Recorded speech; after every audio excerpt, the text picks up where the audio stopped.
Welcome to exam and welcome to this video guys. ये video में बात करेंगे करंट अफेयर्स 18 सितंबर 2025 के बारे में। बहुत सारे करंट अफेयर्स है जो बहुत इंपॉर्टेंट है, तो इस वीडियो में सारे करंट अफेयर्स के बारे में डिस्कशन करेंगे। गाइस आपको क्या करना है, सिंपली नोटबुक लेनी है, पेन लेना है और बैठ जाना है और सारे करंट अफेयर्स को नोट कर लेना है। सारे के सारे एग्जाम पॉइंट ऑफ व्यू से है, तो stay tune to the last of the video. पूरा वीडियो देखना एंड देन जो है आपका एग्जामिनेशन का प्रिपरेशन यहाँ पर आप करंट अफेयर्स के लिए कर जाओगे। चलो आगे बढ़ते हैं। Now starting with the first, यहाँ पर पहला current affair, where was the second national conference of anti narcotics task force chiefs held. कहां हुआ है second national conference of anti narcotics task force? ये हुआ है न्यू दिल्ली में। गाइस क्या इंफॉर्मेशन दी है? The second national conference of anti narcotics task force chiefs held was in New Delhi and the conference was organized by Narcotic Control Bureau. किसने organise किया था? ये एनसीबी ने किया हुआ है and was a crucial event in India's campaign to become drug free India by 2024-7। तो इसके 2047, तो इस कैंपेन के पीछे जो मोटिव था, वो मोटिव क्या था? ड्रग फ्री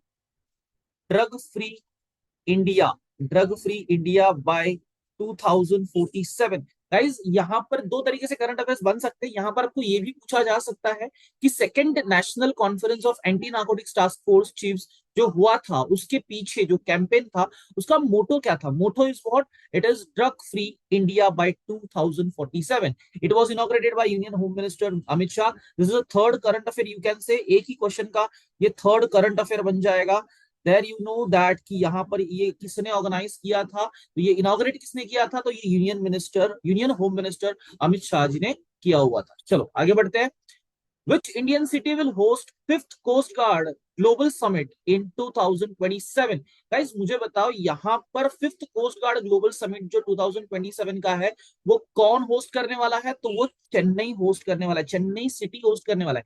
इंडिया होस्ट कर रहा है, हमने पहले देखा था कि इंडिया होस्ट कर रहा है। अब इंडिया में ये कौन होस्ट कर रहा है? तो ये चेन्नई जो सिटी है, वहां पे ये होस्ट हो रहा है। Fifth coast guard global summit in 2027 will be hosted in Chennai, India. This decision was formally announced during the fourth CGGS held in Rome. ये बहुत इंपॉर्टेंट है गाइस, जो रोम वाला ये कहीं भी पूछा जा सकता है, तो थोड़ा ध्यान रखना, क्योंकि ये डिसीजन जो है वो फोर्थ के बेस पे लिया गया था। तो अभी फोर्थ सीजीजीएस कहाँ हुआ था, ये पूछा जाएगा। तो फोर्थ सीजीजीएस जो है, मतलब फोर्थ जो कोस्ट गार्ड ग्लोबल समिट जो है, वो कहाँ हुआ था? रोम में हुआ था, और वो Rome Italy from the September 11 to 12 2025 को हुआ था। तो ये चीजें याद रखो। चलो next, which country veterinary regulatory approved the world's first vaccine to protect koalas from chlamydia? ये क्लैमाइडिया एक डिजीज है जो कोलाज नाम की जो एनिमल है उनको होता है। तो उनकी इस डिजीज के पीछे जो है एक उन्होंने वैक्सीन निकाला, उनको बचाने के लिए, सेव करने के लिए एक वैक्सीन निकाला है। ये वैक्सीन फर्स्ट कहाँ अप्रूव हुआ है, कौन से कंट्री में अप्रूव हुआ है? So that is in Australia. Guys ये ऑस्ट्रेलिया में अप्रूव हुआ है। The world's first Cola chlamydia vaccine was approved by Australian Pesticides and Veterinary Medicines Authority, APVMA, Australia's national regulatory body. ये क्या है? ऑस्ट्रेलिया की national regulatory body for veterinary medicines है। The vaccine was developed by researchers at University of Sunshine Coast। आपको ये ध्यान रखना होगा कि यहाँ पर जो ये फर्स्ट वैक्सीन बनाई गई है, वो कहाँ बनाई गई है? That is in UNISC, that means university university of the sunshine the sunshine coast. ये आपको ध्यान रखना होगा। ये भी यहाँ पर एक इंपॉर्टेंट इवेंट बन जाएगा, या आई वुड से क्वेश्चन बन सकता है आपके एग्जाम में, तो ध्यान रखिएगा। चलो now fourth one, who recently launched microsite on Indian bank note? एक माइक्रोसाइट जो है वो इंडियन बैंक नोट पे बनाया गया है। वो किसने बनाया है? बेसिकली कौन बनाएगा? बैंक नोट पे हक किसका है? आरबीआई का है, तो आरबीआई ही करेगा। Reserve bank of India recently launched a new microsite on Indian bank note. ये क्यों किया गया है? The platform accessible at indiancurrency.rbi.org.in, ये आप साइट विजिट करके देख सकते हो। Is a one stop destination for public to get information on the design and the security features of Indian currency. यहाँ पर क्या क्या बताया जाएगा इस वेबसाइट के अंदर? डिजाइन बताई जाएगी, प्लस जो भी सिक्योरिटी फीचर्स है ऑफ द इंडियन करेंसी जो है वो यहाँ पर आपको दिखाया जाएगा, या इस वेबसाइट पे जो है वो इंफॉर्मेशन अवेलेबल हो जाएगी। And all this information is publicly available, so you can visit the website and check this out. ठीक है, चलो what is the India's market access portal related to? ये मार्केट एक्सेस पोर्टल रिलेटेड किसके related है guys? यहाँ पे तुक्का मारने के लिए भी एक आइडिया बता देता हूँ। मार्केट एक्सेस के बारे में बात की है। मार्केट एक्सेस का मतलब होता है securities exchange board of India, securities exchange board of India. क्योंकि यहाँ पे मार्केट बोला गया है, that means you can simply know by the options. अब ऑप्शन को देख के समझना है। ऑप्शन में तुक्का मारने के लिए ऑप्शन को देखना पड़ता है। लाइक दिस, यहाँ पे इसरो के बारे में बात की है। इसरो का और मार्केट का कोई रिलेशन नहीं बनता। आरबीआई की करेंसी के साथ रिलेशन होती है। DRDO is nothing to do with maxis, market access. तो simply answer will be SEBI. तो सेबी का फुल फॉर्म क्या होता है, ये भी एग्जाम में पूछा जा सकता है। SEBI means securities exchange board of India. The Indian Market Access Portal is new single window clearance system approved by Securities Exchange Board of India. ये सेबी ने जो है एक साइट बनाया हुआ है, and this is initiative part of the single window automatic and generalize access for trusted foreign investor.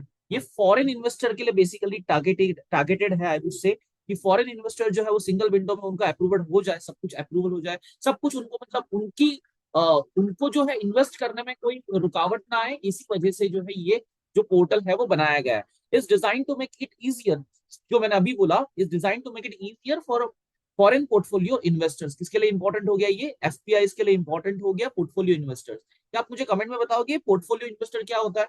चलो, to access Indian market it aims to simplify the registration and compliance process. देखो मैंने बोला था ना, ये रजिस्ट्रेशन और compliance process के काम आएगा। Reducing repeated documentation and making India a more attractive investment destination. तो वैसे अभी फिलहाल इंडिया जो है वो ग्लोबल इन्वेस्टमेंट को ऑफर बहुत ज्यादा एक्सेप्ट कर रहा है, और उसी वजह से ग्लोबल इन्वेस्टमेंट बहुत इजी हो जाए, तो इसी पॉइंट ऑफ व्यू से जो है यहाँ पर सेबी ने जो है ये इनिशिएटिव जो है वो लिया हुआ है। चलो आगे बढ़ते हैं। आगे बढ़ने से पहले गाइस, अगर आपने यहाँ तक वीडियो देखा है तो प्लीज लाइक कर देना, वीडियो को शेयर कर दो अपने फ्रेंड्स के साथ, जिससे कि उनको भी इन करंट अफेयर्स के बारे में पता चल जाएगा। और अगर वीडियो यूजफुल लगे तो चैनल को सब्सक्राइब कर दो। चलो, six question. The military exercise Freedom Age was recently conducted between the USA, Japan and which country? ये थर्ड कंट्री कौन सी है जो यूएसए जापान के साथ में है?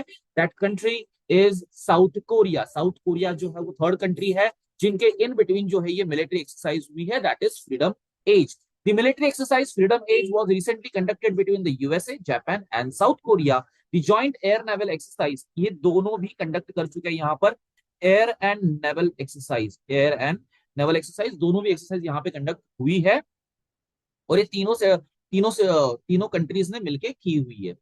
Held off South Korea Jeju island aims to boost trilateral cooperation in air, sea and cyber domains in the response to growing threats from North Korea। तो basically ये किससे बचने के लिए किया गया है? ये नॉर्थ कोरिया से बचने के लिए किया गया हुआ है। नॉर्थ कोरिया से खुद का डिफेंस जो है वो बढ़ाने के लिए USA, south Korea and Japan ने जो है मिलकर यहाँ पर जो है ये ट्राइलैटरल कोऑपरेशन मूवमेंट जो है वो स्टार्ट किया हुआ है। चलो आगे जाते हैं। Where will India host first ever World TIC Conference 2025? ये टिक कॉन्फ्रेंस जो है वो कहाँ होने वाला है? That is in Kochi. Kochi में होने वाला है। Kochi, a city in Kerala, will host first ever World TIC Conference 2025. The conference is scheduled to take place from September 17 to 20, 2025. तो ये अभी ongoing है, and is being organized by Kerala Forest Research Institute, the International TIC Information Network, and the International tropical timber organization. तो basically forest के regarding है, forest conservation and forest के बारे में जो भी यहाँ पर उनको जो पॉलिसीज बनानी होगी उसके बारे में यहाँ पर स्ट्रेटेजिकल डिस्कशन होने वाला होगा। चलो आगे जाते हैं। Where is the exercise Pacific Reach 2025 being held? ये Pacific Reach 2025 जो एक्सरसाइज हुआ था, ये कहाँ हुआ था? That is in Singapore. ये कहाँ हुआ है? That is in Singapore. ये पैसिफिक रिच बहुत ही ज्यादा ट्रेंड में आया हुआ है, तो ध्यान रखिएगा। सीडीएस, एनडीए जो भी डिफेंस की एग्जाम्स है, या आई वुड से एसएससी के अंदर भी यहाँ पर ये बहुत ज्यादा इंपॉर्टेंट हो जाएगा। इवन आई वुड से कि यूपीएससी के अंदर भी अगर इसको पूछ लिया तो कोई बड़ी बात नहीं है, because it is that much of importance, जो कंट्री लेवल पे बहुत ज्यादा इंपॉर्टेंट हो जाएगा। तो नेशन वाइड और स्टेट वाइड जितने भी इंपॉर्टेंट करंट इवेंट्स होते हैं वो आपके एग्जाम में वैसे भी इंपॉर्टेंट हो जाते हैं, तो यहाँ पर ये पार्ट जो है वो हर किसी एग्जाम में उतना ही इंपॉर्टेंस रखेगा। Exercise Pacific reach 2025 is being held in Singapore.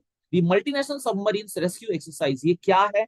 ये मल्टीनेशनल सबमरीन रेस्क्यू एक्सरसाइज है which is hosted by Republic of Singapore navy, includes a harbor and sea phase. The harbor phase takes place at चंगी naval base. यहाँ पर ऐसा भी question पूछा जा सकता है कि जो ये हार्बर फेज है, हार्बर फेज जो है वो पैसिफिक रीच के अंदर कहाँ हुआ था, कौन से बेस पे हुआ था? That happened in Changi naval base. Changi naval base के ऊपर जो है ये किया गया था। While the sea phase conducted on South China Sea. देखो दो फेजेस है इसके, एक हार्बर फेज है और एक सी फेज है। जो हार्बर फेज है वो चंगी नेवल बेस पे हुआ है, एंड जो सी फेज है वो कहाँ हुआ है, साउथ चाइना सी के अंदर हुआ है। तो आपको ये चीजें भी याद रखनी है, number one is a harbour phase, number two is a sea phase, तो इनको भी याद रखना। चलो और भी कुछ लिखा हुआ है, the exercise involves more than 40 nations and aims to enhance submarine rescue capabilities. यहाँ पर टोटल नेशंस कितने इन्वॉल्व है, टोटल नेशंस इसके अंदर कितने इन्वॉल्व है guys, total nations are 40 in count जो है यहाँ पर इन्वॉल्व है पैसिफिक रिच 2025 के अंदर। चलो, who has written the book दपन टेल्स फ्रॉम कश्मीर कॉन्फ्लिक्ट। ये जो दपन जो बनाई गई है, वो दपन जो बुक लिखी गई है, वो बुक कश्मीर कॉन्फ्लिक्ट के ऊपर जो है, उसके अंदर जो टेल्स होती है, तो जो भी स्टोरीज होगी, रियल स्टोरीज होगी, उनके बेस पे ऊपर जो ये बुक बनाई गई है, ये बुक किसने लिखी हुई है, तो बुक की जो राइटर है वो है इप्सिता चक्रबोर्ती। द बुक दपन tales from Kashmir conflict was written by journalist Ipshita Chakraborty. The title of the book comes from Kashmiri word dapan, meaning it is said. dapan मतलब जो बोला गया हो, जैसे कि हम बोलते हैं ना श्रुति एंड स्मृति, तो हमारे में श्रुति और स्मृति होता है हिंदी या मराठी में, तो वैसे ही यहाँ पर उनकी भाषा में ये क्या है, it is said. So guys, these are the current affairs for the 18 September 2025. I hope आप लोगों ने ये वीडियो पूरा देखा होगा और पूरे वीडियो में जो भी इंपॉर्टेंट करंट अफेयर्स रहेंगे उनके बारे में आपने नोट किया होगा। और अगर गाइस आपने वीडियो पूरा देखा है, नोट्स लिए हुए हैं और अगर आप प्रिपरेशन कर रहे हो, प्रिपरेशन की कोई भी वीडियो आपको चाहिए, वो सारी वीडियोस आपको इस चैनल पे अवेलेबल हो जाएगी। तो गाइस वीडियो को शेयर कर दो, लाइक कर दो, कमेंट कर देना। अगर कोई भी एडवाइस सजेशन कुछ भी हो कमेंट बॉक्स में लिख दो। एंड चैनल को सब्सक्राइब करना मत भूलना, बेल आइकन को हिट कर दो जिससे कि वीडियो की नोटिफिकेशन आपको मिलती रहेगी। Thank you for watching the video.